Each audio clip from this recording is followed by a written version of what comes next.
இன்னைக்கு ஒரு விஷயம் பரப்புவாங்க பாருங்க, சோஷியல் மீடியாலையும் சில இடங்கள்லையும், யூடியூப்லையும் தான் சொல்கிறேன் நான். எல்லாருமான்னு தெரில, எல்லாரும் இல்லாட்டா சந்தோஷம். ஆனால் கண்டிப்பாக இந்த மாதிரி ஒரு விஷயம் பரப்புவாங்க. அதாவது இவ்வளோ நாளாக பிக் பாஸ் வீட்டில் ரொம்ப ஒரு மட்டமான கண்டஸ்டன்ஸ் இருந்த மாதிரியும், இப்போ உள்ளே இருந்து வெளியே இருந்து இப்போ உள்ளே போன வைல்ட் கார்டு கண்டஸ்டன்ஸ் எல்லாம் பெரிய புளுத்தி மாதிரியும், நான் எப்பயுமே ப்ளூ ஃபயரு இல்லை புழு தீ இப்படி பிரிச்செல்லாம் பேசுவேன். இன்னைக்கு ஆக்சுவலாக கண்ட்ரோல் பண்ண முடியல. உள்ளே போனவங்க எல்லாம் பெரிய புளுத்தி மாதிரியும், இவங்கெல்லாம் போயிட்டு உள்ளே இருக்கிறவனை திருத்தி அப்படியே மறுவாழ்வு மையத்துக்கு அனுப்பி அப்படியே இந்த ஷோ க்ளீன் பண்ண போகிற மாதிரியும், பாடெடுக்க போகிற மாதிரியும், முதல்ல அதுவும் இன்றைக்கி நடந்த டாஸ்க்கெல்லாம் பார்த்தீங்கன்னா நாளே வச்சு செஞ்சுட்டாங்க ப்ரோ. அட்டாக்கு தான், கிழிச்சு எடுத்துட்டாங்க, அவ்வளோதான். இனிமேல் பாருங்களேன், இந்த மாதிரிலாம் சில பேர் பேசிக்கிட்டு இருப்பாங்க, போஸ்ட் போடுவாங்க. அவங்க யார் என்னெல்லாம் நம்ம கண்ணுக்கே தெரியாது. ஆனால் நடக்கும், இதெல்லாம் நிறையா பார்த்தாச்சு முன்னாடி.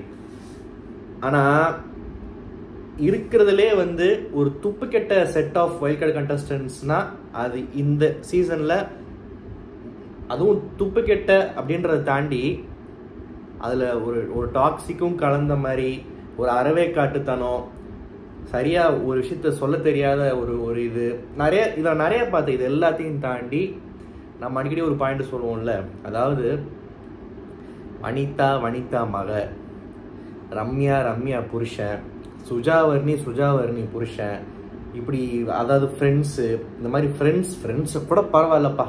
இன்னைக்கு விஜய் சேதுபதி ஃப்ரெண்டே உள்ளே வந்துட்டாப்புல, இதுக்கு மேலே என்னத்த ஃப்ரெண்ட்ஸ் கூட பரவாயில்ல. இந்த பிக் பாஸில் தமிழ்நாட்டில் இவ்வளோ பெரிய நம்பர் 1 ரியாலிட்டி ஷோ, லட்சக்கணக்கான கோடிக்கணக்கான மக்கள் பார்க்குறாங்க, அவ்வளோ பேர் திறமைகளோடு இருக்காங்க, எங்கெங்கே யாரோ கஷ்டப்படுறாங்க, வாய்ப்புக்காக போராடுறாங்க, வாழ்க்கையில் மேலே வரணும்னு. அதில் வருஷம் ஒரு 20 பேரை ஒன்றா சேர்த்து கொண்டு வரப்போ, அந்த 20 பேரில் இந்த துப்பு கெட்ட இவங்க நடத்துகிற இவங்க இந்த செலெக்ஷன் இது ஆளே கிடைக்காமையாடா ஏற்கனவே வந்துட்டு போன கண்டஸ்டனோட புருஷன் பொண்டாட்டி குழந்தைங்கள்லாம் எடுத்துகிட்டு வரீங்கன்னு சொல்லிட்டு காரி துப்புவோம் இல்லையா?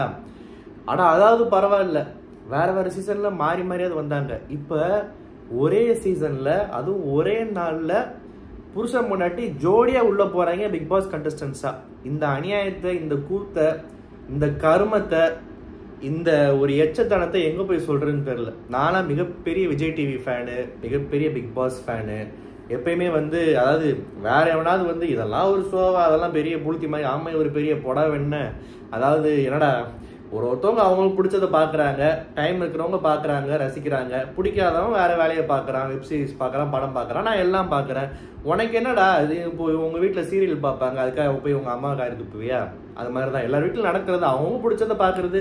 ஒருத்தன் எதை பார்க்கணும் பார்க்கக்கூடாதுன்னு சொல்கிறதுக்கு நீ யார் முதல் நான் கேட்பேன். அதாவது பிக் பாஸுக்கு இவ்வளோ சப்போர்ட்டாக பேசுகிறாள், ஆனால் இப்போ இவ்வளோ தரங்கெட்டு போச்சா இந்த ஷோ அப்படின்ற மாதிரி இருக்குது. தரங்கெட்டு போனால் பரவாயில்ல, உள்ளே போனவங்க பண்ண ஒரு வேலை இருக்குது, அதை பற்றி தான் இன்றைக்கி முக்கியமாக பேசணும். இந்த மாதிரி வியூவில் இன்றைக்கி எவன் பேசுவான்? நான் எப்பயுமே மற்றவங்க என்ன பேசுகிறாங்க, என்ன சொல்கிறாங்க, அதை பற்றிலாம் பெருசாக பார்த்ததும் இல்லை, கமெண்ட்டும் பண்ண மாட்டேன். ஆனால் சில பேர் இதெல்லாம் பேசணும். அட்லீஸ்ட் சரி விடுங்க, நான் டேரெக்டாக சொல்ல விரும்பலை, நம்மள மாதிரி ஆட்கள் பேசி பிரயோஜனம் இல்லை. சில பேர் இதெல்லாம் ஸ்ட்ராங்காக இதெல்லாம் பதிவு பண்ணாங்கன்னா, அவங்களுக்கு இதெல்லாம் கண்ணுக்கு தெரிஞ்சிச்சுன்னா, அது ஒரு ஒன்றும் இல்லை, எதுவும் மாறி ஒன்றும் கிழிக்க வேணாம், ஒரு திருப்தியை கொடுக்கும். சரி, நம்மளை மாதிரி கொஞ்சம் யோசிக்கிறாங்களே, அவங்களுக்கும் ஏதோ தோணி இருக்கு அப்படின்னு சொல்லிட்டு. சரி, ஓகே, வழக்கம் போல் ஆர்டராகவே போகிறேன். உள்ளே போனதில் எல்லாருமே துப்பு கெட்டவங்களா, எல்லாருமே கேவலமான வைல்ட் கார்டா அப்படின்னு பார்த்தீங்கன்னா, ஃபஸ்ட்டு யாரெல்லாம் துப்பு கெட்டவங்க, யாரெல்லாம் கேவலம், யாரெல்லாம் இது எந்த கேட்டகரி, அதுலேயும் ஒருத்தவங்க எனக்கு பிடிச்சிருந்துச்சு, அது யார், அதெல்லாம் இந்த வீடியோவில் பார்க்கலாம். நான் ஏதோ ஆரம்பத்தில் பயங்கரமாக பேசிட்டு ஏதோ ஃபுல்லாக பார்க்க வைக்கிறதுக்கு ஸ்ட்ராட்டஜிலாம் கிடையாது. நம்ம எப்பயுமே ஒரு ஆர்டராக தான் போவோம். என்ன விஷயம், என்ன எவ்வளோ பெரிய சண்டை நடந்தாலுமே முதல்ல என்ன தோணுதோ அதெல்லாம் வரிசையாக தான் நம்ம போவோம். ஆனால் இன்றைக்கி என்னால் கண்ட்ரோலே பண்ண முடியல, அதான் ஆரம்பத்துலேயே காய துப்பிட்டேன். சரி, ஓகே, இந்த எடுத்தோடனே பிரவீன் கேப்டன்சி பற்றி பேசினாங்க. அப்புறம் அதில் திவாகர் வயசு, டேட் ஆஃப் பர்த் 88 92 பேசுகிறப்போ சம்மந்தம் இல்லாமல் பிரவீன் வந்து ஏன் அவர் ஒய்ஃப் ஏதோ பற்றி பேசுகிற மாதிரி அஃபண்ட் ஆனான்னு தெரில. பைத்தியமாடா நீ அப்படின்னு விஜய் சேதுபதி கேட்டுட்டு அதெல்லாம் இல்லை மூன்று உட்காருன்ட்டார். ஸோ இதை பற்றி இதுக்கு மேலே பேசுறதுக்கு வார்த்தை இல்லை, அந்த ஒரு வார்த்தை போதும். எஸ், ஸோ இப்போ ஒயில் கார்டுக்கு இப்போ வரணும். இப்போ நான் வரேன். பிரஜன்றவர் வந்தார். ஹோஸ்ட்டுக்கே ஒருத்தன் ஃப்ரெண்டாக உள்ளே வரான். ஹோஸ்ட்டே மாமா மச்சான்னு பேசிக்கிறான்.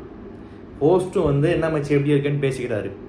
இதுக்கு மேலே இவர் உள்ள அமிச்சு அவர் ஒரு கேம் விளாண்டு வெளியே இருந்து இதை அவர் தட்டி கேட்டு சண்டை போட்டு அவர் வந்து ஓகே சார் மரியாதை கொடுத்து அடிப்படைஞ்சு ஹோஸ்ட் ஒருத்தர் இருக்காரு, பிக் பாஸ் ஒருத்தர் இருக்காருன்னு பயந்து விளையாண்டு, ஏன்டா இதெல்லாம் நடக்கிற காரியமாடா? என்னதான் நீங்கள் எவ்வளோ காதில் பூ வச்சாலும் உள்ளே போனாலும் எப்படா இவ்வளோ மாமா மச்சான்னு, அதுவும் ஒரு உள்ளே இருக்கிற கண்டஸ்டன்ஸ்குள்ளேயே அப்படி இருந்தால் கேம் நல்லா இருக்காது, சுவாரஸ்யம் இருக்காது. வெளியே ஹோஸ்ட் பண்ணுற விஜய் சேதுபதி கூட மாமா மச்சான் பழகினவன் உள்ள கண்டஸ்டண்டாக போனால் நாளைக்கு அவன் பண்ணுற தப்பை இவர் சுட்டி காட்டுவார். அப்படியே காமிச்சாலும் அது ஃபேக்காக இல்லை, அது ரியலாக இருக்குன்றது எவன்டா நம்புவான்? என்னடா கர்மம், என்னடா எந்த இளவு எப்படா இப்பெல்லாம் யோசிக்கிறீங்க? அதை சரி அந்த கர்மத்தை அவனை கூப்பிட்டு தொலைஞ்சிட்டிங்க பரவாயில்ல, அட்லீஸ்ட் அவங்களுக்குள்ள இருக்கிற பழைய ஃப்ரெண்ட்ஷிப்பை காட்டாமல் கொஞ்சம் அடக்கி வச்சு அமைச்சிருக்கலாம். அதையும் பண்ணலை. சரி விடு, இதுக்கே இவ்வளோ காண்டா இருக்கே மாமச்சான் சரி வா உள்ளே போ அப்படின்னு அவனை மட்டும் கூப்பிட்டு அனுப்பாம, டேய் ஏன்டா தனியாக வந்த உன் பொண்டாட்டி கூப்பிட்டுவான்னு இவர் 2 பேர் புருஷன் பொண்டாட்டி. இவங்களுக்கு ரெட்டப்புள்ள வீட்டில் அவங்க 2 பேரையும் மிஸ் பண்ண போகிறாங்களாம். அதை வெக்கமே இல்லாமல் வீடியோவில் வேறு சொல்லிக்கிறாங்க. என்னடா டேய் என்னடா எனக்கு புரியல. இது வந்து சில பேர் நினைக்கலாம், ஏங்க அவங்க பிள்ளைங்கள சொல்கிறீங்க, இது பர்சனல் தப்பாக. நான் என்னங்க சொன்னேன்?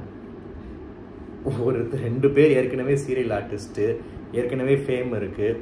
ஓகே, இவ்வளோ பெரிய ஷோவில் வந்துட்டீங்க. ஓகே, நான் இது சில பேருக்கு மாற்று கருத்து இருக்கலாம். சரி ஓகே, சேனல் முடிவு பண்ணுதுப்பா, உனக்கு என்ன பண்ணு.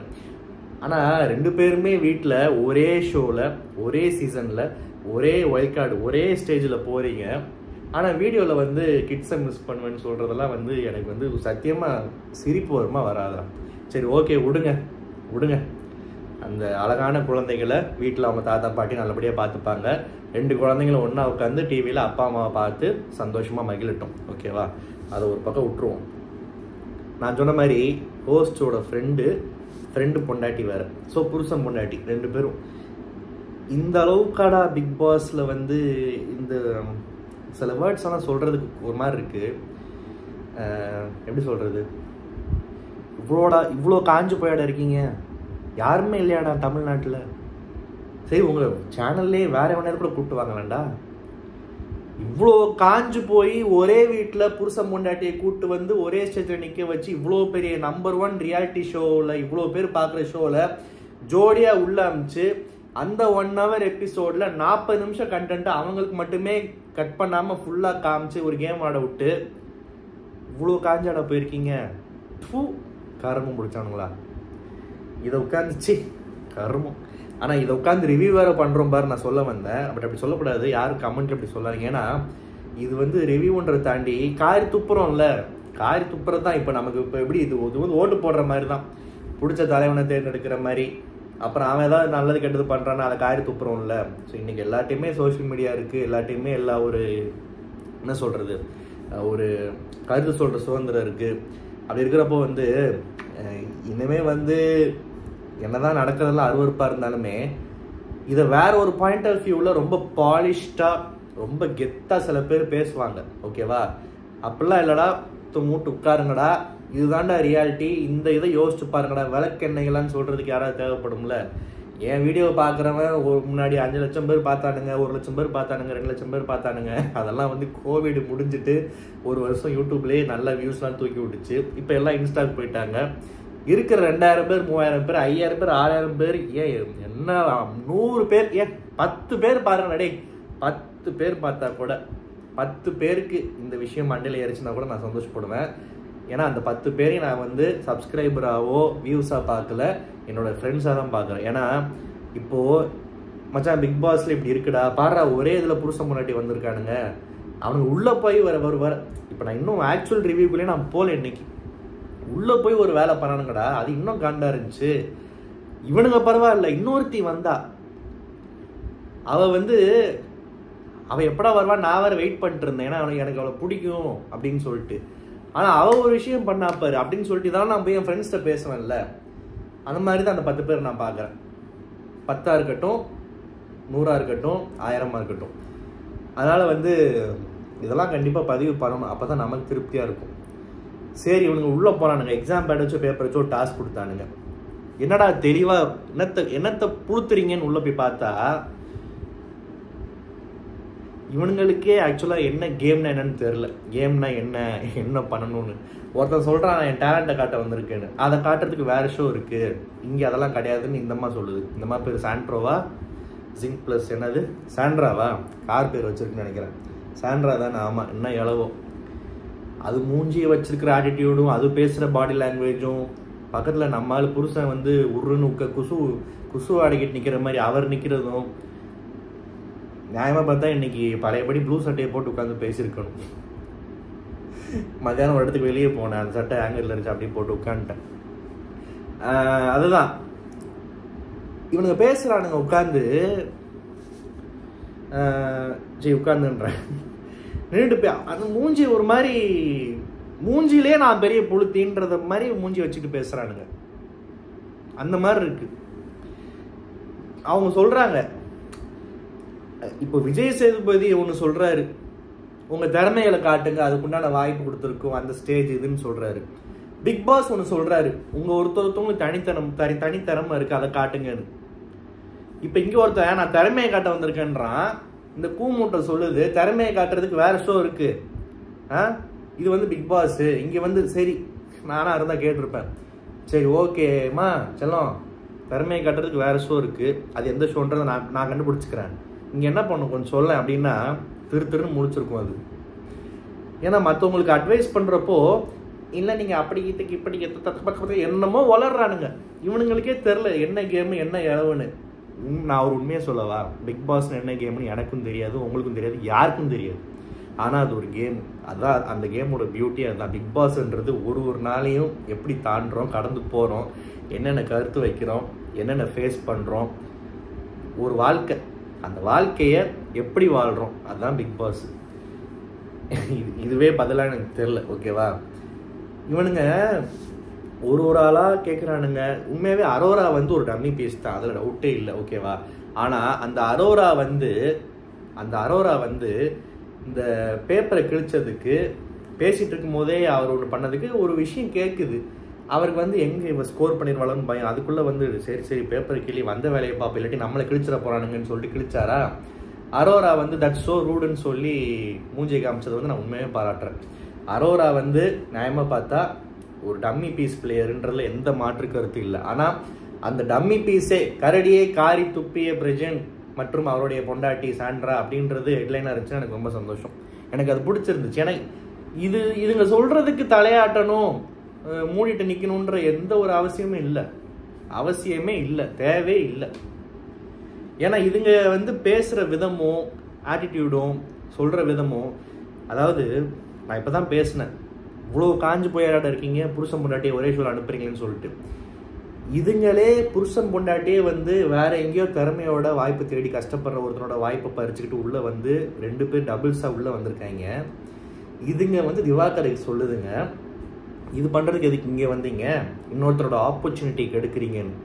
இந்த சாண்ட்ரா சொல்லுது, உனக்கு ஆப்பர்ச்சுனிட்டின்னு அந்த வார்த்தையை பேசுறதுக்கு தகுதி இருக்கா? நீ இன்னும் வந்து கேமே ஆட ஆரம்பிக்கல, ஆனால் உன்னை நான் இப்பயே கணிச்சிட்டேன். திவாகரை வந்து இன்னும் உள்ளே போய் திவாகரை ஒரு இன்னொரு ஸ்பெஷல் ஐட்டம் இருக்குது, அது வந்துச்சு. நம்ம ஜெனிக்கு நான் தனியாக வரேன். திவாகர் விளையாடலை வாட் எவர், அவர் இம்ப்ரூவ் பண்ணலாம், இல்லை நல்லா இல்லை ஏதாவது அட்வைஸ் பண்ணிட்டு இல்லாட்டி ஏதாவது டிப்ஸ் சொல்லிட்டு இல்லை ஸ்ட்ராங்காக ஒரு கிரிட்டிசிசம் வச்சுட்டு போவியா? புருஷன் பொண்டாட்டியாக உள்ளே வந்துட்டு ஜிகுன்னு சேலையை கட்டிக்கிட்டு அவனுக்கு ஒரு தாடியை வளர்த்து விட்டு கூப்பிட்டு வந்துட்டு ஆப்பர்ச்சுனிட்டின்ற வார்த்தையை பயன்படுத்துறதுக்கு உனக்கு தகுதி இருக்கா? நீ தான் ஏற்கனவே லைஃப்பில் ஆப்பர்ச்சுனிட்டி கிடச்சி எல்லாருக்கும் நல்லா ஆப்படிச்சு பெரிய ஒரு ஸ்டாராக விஜய் டிவியில் ஒரு பரிச்சயமான முகமாக தானே இருக்க. அந்த ஆள் ஏதோ பண்ணிட்டு உள்ளே வந்திருக்காரு, எதுக்கு நீ அந்த ஆள் நோண்டுற? அதுவும் இந்த வார்த்தையை வச்சு. சரி ஓகே, இதே கேள்வியை இதே வார்த்தையை நீ நிறையா பேருக்கு பயன்படுத்திருக்கலாமே. சரி ஓகேப்பா விடுங்க. அந்த அரோரா கொடுத்த செருப்படி உண்மையாக எனக்கு பிடிச்சிருந்துச்சு. இதுக்கப்புறம் திவ்யா கணேஷ், நான் அதான் நேற்று கூட கமெண்ட்டில் வச்சு, என்ன ப்ரோ திவ்யா கணேஷ்க்கு வெயிட் பண்ணுறீங்களா? ஏன்னா நான் கூட சொல்லியிருந்தேன், பாக்கியலட்சுமி வீட்டில் பார்ப்பாங்க, எனக்கு ஜெனி பிடிக்கும், ஸோ எப்படா வரும்னு வெயிட் பண்ணிட்டுருக்கேன்.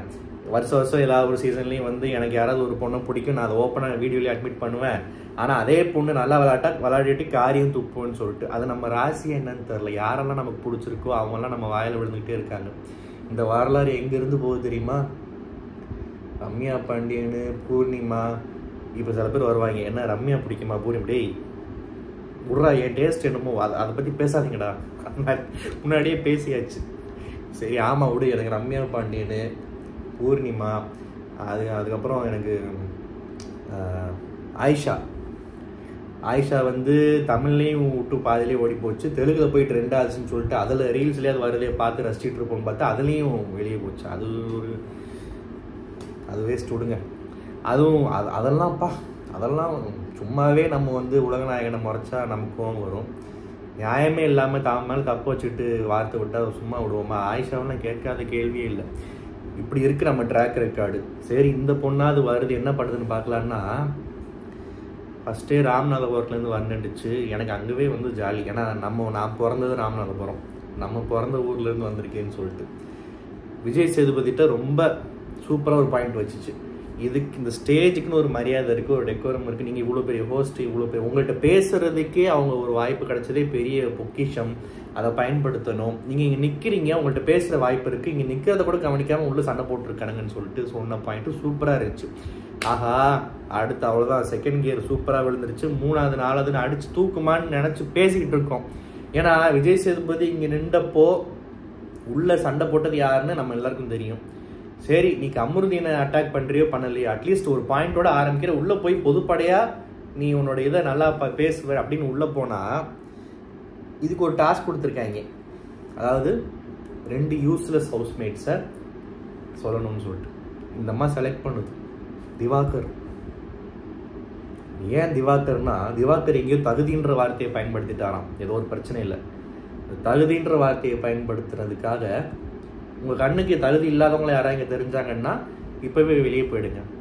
நான் என்ன சொல்கிறேன், திவாகர் தப்பு தான், தராதரம் தகுதி ரிவ்யூவிலே நான் வந்து தப்புன்னு தான் சொல்லியிருக்கேன், ஓகேவா? அதில் எந்த ஒரு டவுட்டும் இல்லை. ஆனால் அந்த ஆள் வந்து தன்னை மரியாதை குறைவாக பேசுகிற ஒரு ஹீட் ஆஃப் த மொமெண்ட்டில் அந்த வார்த்தைகள் விட்டார். அது தப்புன்னு உணரல, தப்புன்னு புரிய வைக்கணும் விஜய் சேதுபதி சொல்லிட்டாரு. நீங்கள் சொல்கிற ஓகே, இந்த ஒரு வார்த்தைக்கு அந்த ஆளை வந்து நீ இவ்வளோ அட்டாக் பண்ணி யூஸ்லெஸ் வீட்டை விட்டு போய்க்கோங்கன்னு சொல்லி நீ பேசுகிறல்ல, அங்கே இன்னொருத்தன் ஒரு பொண்ணை பார்த்து நீ எங்கேருந்து வந்திருக்குன்னு தெரியுது, உன்னை எப்படி வளர்த்துருக்காங்கன்னு புரியுது, அப்புறம் இன்னொருத்தனை ஆல்மோஸ்ட் ஒரு கேனு பிராண்ட் பண்ணுற மாதிரி பேசுறது, எங்கே போனாலும் வருவியா, அவனை வளர்த்த விதம் வே வாஸ் brought upன்றது. திவாகரை முதல் நாள்லேருந்தே மனுஷனே இல்லை, ஆம்பளையே இல்லை, நீங்களாம் ஒரு ஆளே இல்லை, தகுதியே இல்லை, எனக்கு 10 விரல் தான் இருக்குது. இது மாதிரி எத்தனையோ வார்த்தை விட்டு எவ்வளவோ கேவலமாக வெளியே வந்து ஜாதி இழுக்கிறான்ற அளவுக்கு பேரெடுத்த உன்னுடைய கோஸ்டார் அமருதீனை கேட்கறதுக்கு துப்பு இல்லை உனக்கு. துப்பு கெட்ட திவ்யா கணேஷ், துப்பு இல்லாத ஒரு டம்மி பீஸ் நீ. இந்த ஒரு வார்த்தையை வச்சு திவாகருக்கு யூஸ்லெஸ்ன்னு சொல்ல தெரியுது. இப்போ வேற ஏதாவது ஒரு விஷயமா இருந்தா கூட பரவாயில்ல, டோட்டலி இதுக்கு ரிலேட்டட் ஐ மீன் இதுக்கு சம்பந்தமே இல்லாத ஒரு வேற ஒரு டாபிக்ல வேற ஒரு குற்றச்சாட்டா இருந்தா கூட நான் இதை ரிலேட் பண்ணி பேசியிருக்கவே மாட்டேன். ஆனா அவர் அங்க தகுதின்னு சொன்ன வார்த்தை அதுக்கு ஒரு கிரைம் ரேட் இருக்குன்னா,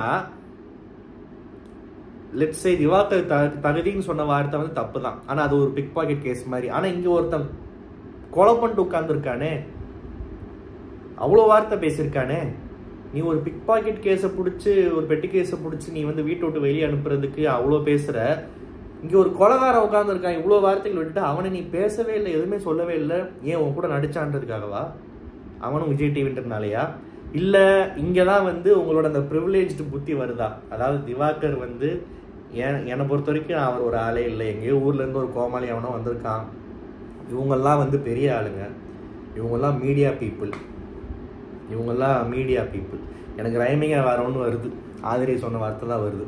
இந்த இப்படிலாம் யோசிக்கிறப்போ மீடியா அப்படின்லாம் யோசிக்கிறப்போ அமருதீனப்பா இந்த தகுதின்ற விஷயத்தை வச்சு நீ ஒருத்தனுக்கு அட்வைஸ் பண்ணி யூஸ்லெஸ்ன்னு சொல்லி அட்வைஸ் கூட பண்ணல, ஏதோ நீ பேச போயினா நீ இவனை தானே பிடிச்சிருக்கணும், கொலை பண்ணவனை தானே ஃபர்ஸ்ட் பிடிச்சிருக்கணும். இங்கே நம்ம அதான் அது சொன்ன இல்லை, நம்ம ட்ராக் ரெக்கார்டு எப்படி வருது பாருங்க. போச்சா ஜெனியும் போச்சு. இனிமேல் ஜெனி நம்மக்கிட்ட உள்ள என்ன இதை உடனே நான் ஒரு வாட்ஸ்அப் குரூப்பில் ரியாக்ட் பண்ணேன். இருங்க ப்ரோ, நாமினேஷன் என்ன சொல்கிறான்? நாமினேஷனு நீ என்ன வேணா சொல்லு, கமருதீனை கூட நீ நாமினேட் பண்ணு, நான் எதிர்பார்த்த மாதிரி நீ பேசினா கூட. வீட்டுக்குள்ளே வந்தோடனே நேருக்கு நேரம் உனக்கு ஒரு பவர் கொடுத்துருக்காங்க, அங்கேயே உன்னோட இதை காட்ட முடியல, கட்ஸ் காட்ட முடியல. அப்போ நீ ஒரு துப்புக்கிட்ட வைல்ட் கார்டு தானே. ஸோ துப்புக்கிட்ட Divya Ganesh simply waste. And select பண்ணி இன்னொரு ஆளை பார்த்தீங்களா, சுபிக்ஷாவான். இதுலேருந்து தெரியுதம்மா நீ யாருன்னு. உன் செலெக்ஷன் அந்த 2 பேரை நீ எப்படி யோசிச்சிருக்க, என்ன பாயிண்ட் சொல்கிற? சுபிக்ஷா பெருசாக வெளியே தரலையா? சரி ஓகே, அப்படி பார்த்தா நிறைய பேர் இருக்காங்க, ஓகே. ஆனால் இதில் எனக்கு ஓரளவுக்கு புரிஞ்சிருச்சு. ஏன்னா நீ இந்த ஒரு வார்த்தைக்கு இந்த ஆள் நோன்ற, அங்கே அவன் இதே மாதிரி எவ்வளோ வார்த்தைகள் பேசியிருக்கான், அவனை நீ ஒன்றுமே தொடலை. பிகாஸ் அவன் கூட நடித்தவன் வாட் எவர், என்ன இளவோ என்ன கருமமோ, ஓகேவா. இன்னொரு ஆள் யார் செலக்ட் பண்ணுறான்? சுபிக்ஷா. ஸோ அந்த ஈஸி டார்கெட்ஸ் இதுங்கெல்லாம் ஏன் பிக் பாஸ் வந்துச்சு? நான் இத்தனை நாளாக பாக்கியலட்சுமியில் ஜெனின்னு ஒரு மொக்க கேரக்டரில் லாங் ஹேர் வச்சு ப்ளூ சாரி கட்டி வீட்டில் கோபிக்கு மருமகளாக குப்பை கொட்டிக்கிட்டு இருக்கேன். எனக்கு கிடைச்ச வாய்ப்பு இல்லை, என் கூட இருக்கிற கோஸ்டார்ஸு நான், கோபிநாத் அண்ணா, டிடி, அர்ச்சனா, பிரியங்கா, ஜாக்லின்னு, ராஜு, இந்த மாதிரி விஜய் டிவியில் இருக்கிற ஒரு 15 பேரும் பிக் பாஸ் விளாண்டா எவ்வளோ ஜாலியாக சூப்பராக இருக்கும். இவங்கெல்லாம் யார் இப்போ எதுக்குப்பா கூப்பிட்டு வரீங்க அப்படின்ற மாதிரி இது யோசிக்குதுன்னு நான் இன்னும் சொல்ல வரல. ஆனால் அப்படி தான் தெரியுது, செலெக்ஷனும் அப்படி தான் தெரியுது. நீ எந்த வார்த்தையை வச்சு யார் டார்கெட் பண்ணுறியோ அதுலேயுமே அது புரியுது. ஸோ துப்புக்கிட்ட திவ்யா கணேஷ் ஒன்று. அப்புறம் இதுக்கு நடுவில் கமருதீனுக்கும் பார்வதிக்கும் நடந்த ஒரு விஷயம். கமருதீனுக்கும் பார்வதிக்கும் இவர் பின்னாடி போய் பார்வதி பேசிருச்சு, திவாகர்கிட்ட சொல்லிருச்சு அப்படின்னு சொல்லிட்டு அதுக்கு வேறு நம்மளால் சண்டை போட்டுக்கிட்டு இருக்காப்புல. அதை இவங்க தான் போட்டு கொடுத்தாங்க. யார்? இந்த புருஷ முன்னாடி தான் போட்டு கொடுத்தாங்க. எனக்கு இவங்க பேரை சொல்கிறதுக்கே இஷ்டம் இல்லை. கொஞ்ச நாளைக்கு புருஷ முன்னாடினே ஓட்டுவோம். எப்படி இந்த பேர் என்ன, அதெல்லாம் நான் விடுங்க.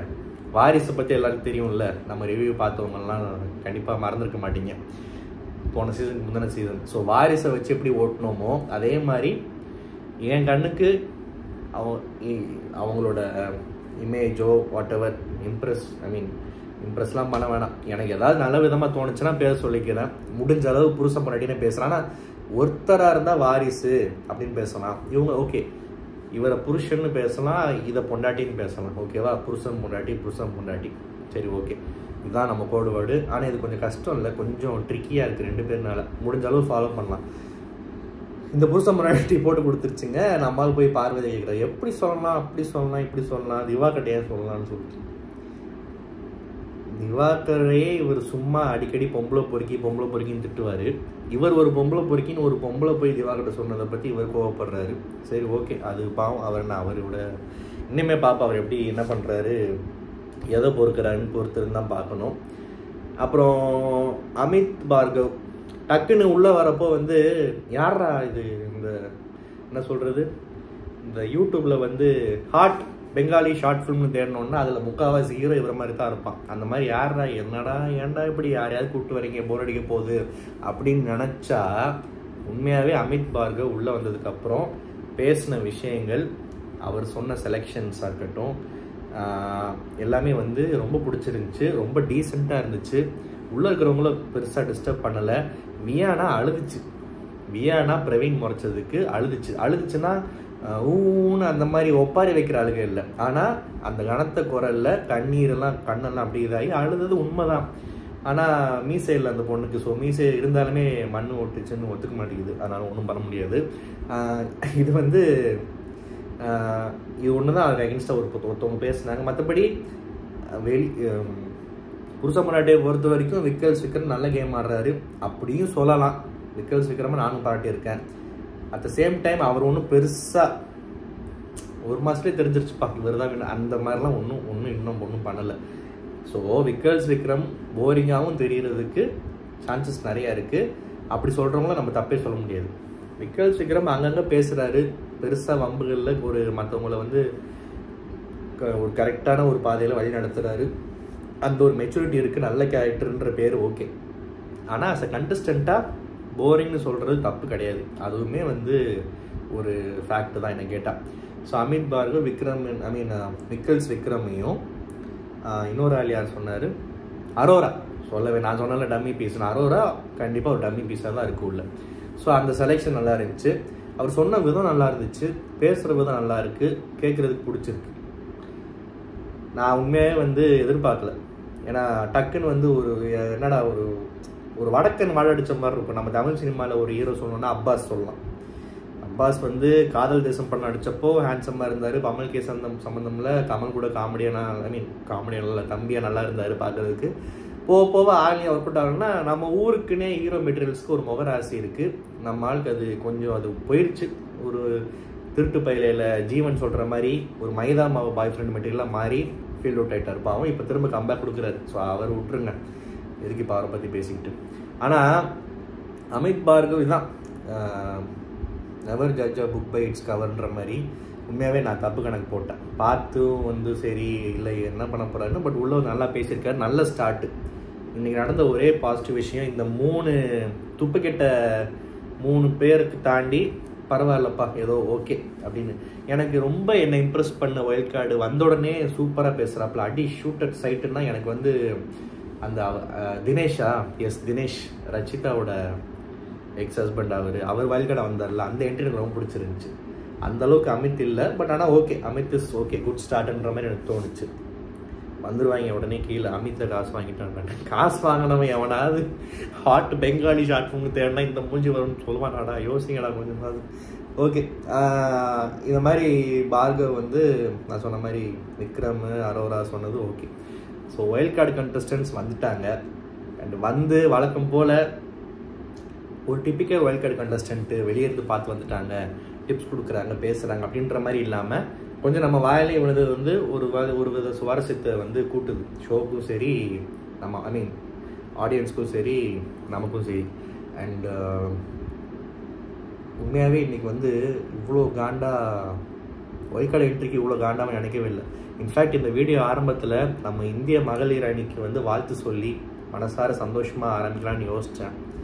பட் பாருங்கள், வேறு ஒரு களிசடைங்களை களிசடைகளை பற்றி பேசுகிற நானும் ஒரு களிசடை தானே, அந்த இதில் போய் மாட்டிக்கிட்டு அதையும் மிஸ் பண்ணிட்டேன்.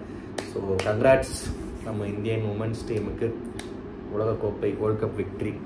நான் கூட என்னடா வெளியெல்லாம் வான வேடிக்கையாக இருக்குது, திவ்யா கணேஷ் என்ட்ரிக்கான்னு நினச்சா வேர்ல்ட் கப் ஜெயிச்சிருக்காங்க, சந்தோஷமான விஷயம். பொறுத்திருந்து பார்ப்போம். இந்த ரிவ்யூ உங்களுக்கு பிடிச்சிருந்தா மறக்காம சேனல் சப்ஸ்கிரைப் பண்ணுங்கள். நன்றி, வணக்கம்.